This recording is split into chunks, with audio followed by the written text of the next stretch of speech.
자, 친일 적폐 세력이면 끝. 자, 지금 모두 친일 세력으로 몰고 있는데, 앞서서 제가 김대중 대통령도 이 일본 대중문화에 열자고 했으니까 이 김대중도 말하자면은 친일파 아니냐 이렇게 해야 되겠죠.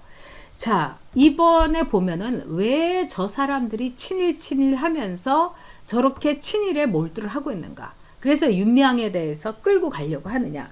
그래서 민주당에서는 이런다는 겁니다.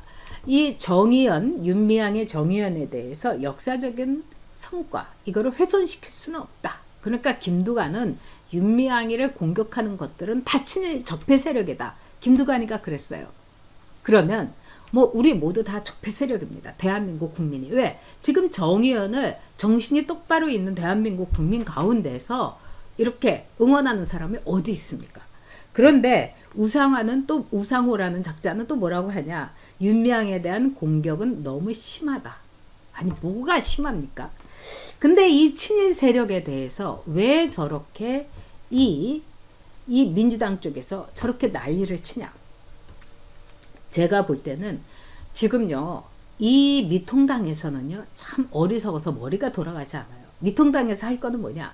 그래, 우리 미통당이 친일 세력이라고? 그리고 윤미향을 공격하면 친일 세력이라고? 좋다. 그러면 너희들이 한번 계보를 다 까보자. 응? 너희들의 아버지는 어디서 뭘 했고, 일가 친척은 뭘 했는지, 그 친일의 행적이 어떤지 한번 보자. 한번 저는 폭탄을 던져야 된다고 생각합니다. 미통당에서.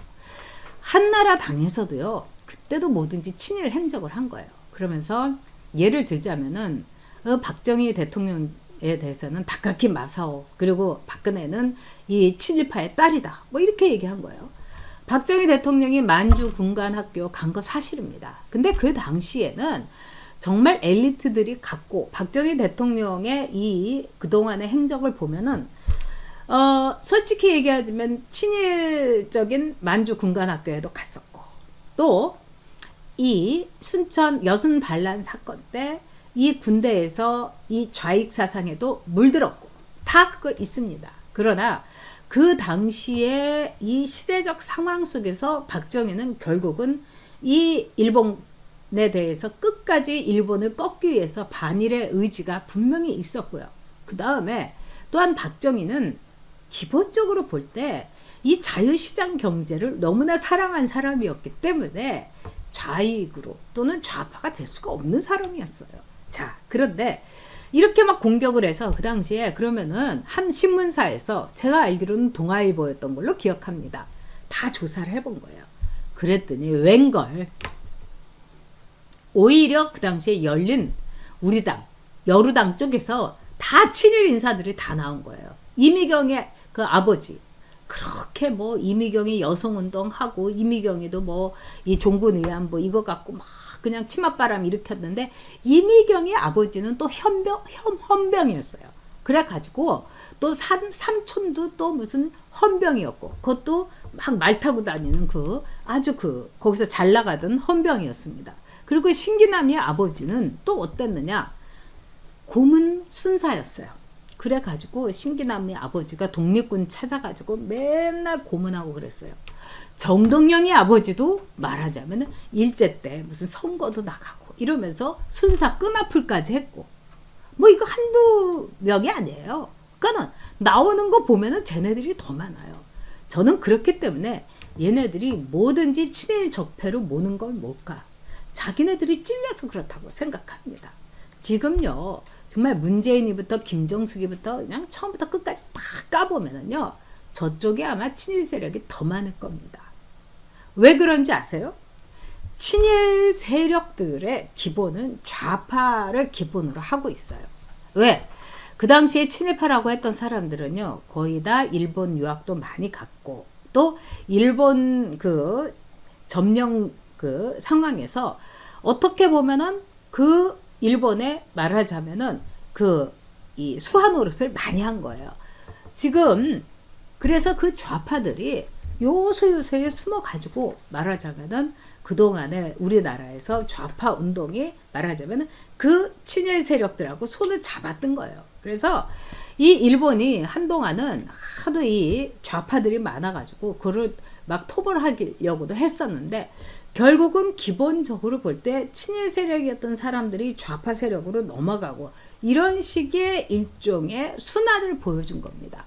그래서 여러분들 연좌제라든가 이런 걸 보면은 연좌제에 다 걸려있는 사람들이 오히려 그 전신은 일제하에서 친일이었어요. 자, 그리고 우리나라는 자생적 공산주의까지도 있는 나라예요. 그러면 자생적 공산주의는 어디에서 제일 많았냐? 웨스트벨트예요.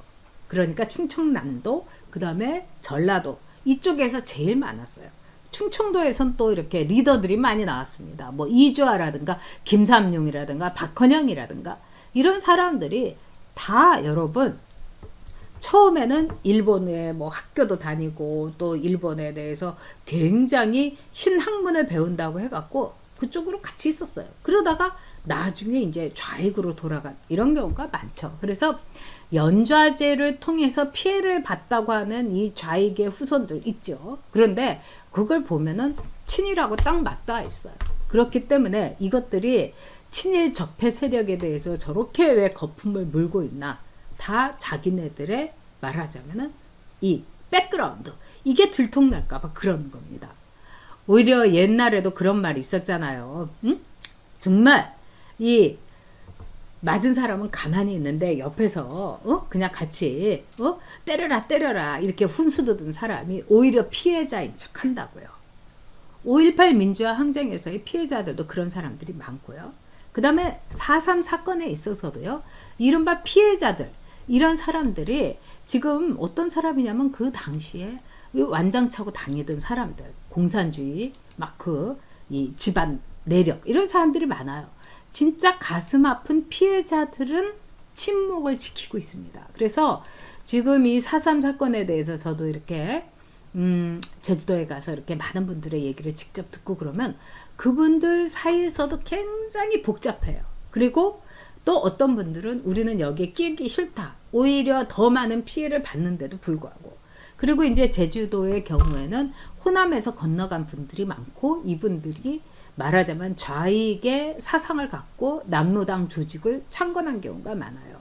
그래서 이 말하자면은 토착 제주도민들은 엄청난 희생만 당했고 나중에 4.3 사건의 배상이라든가 이런 걸 가지고 막 호가호위하고 무슨 대책위원회 기념관 무슨 추모공원 이런 거 해갖고 한자리 하는 사람들은 그 출신이 말하자면 호남에서 건너온 남로당 조직의 후예들인 경우가 많습니다.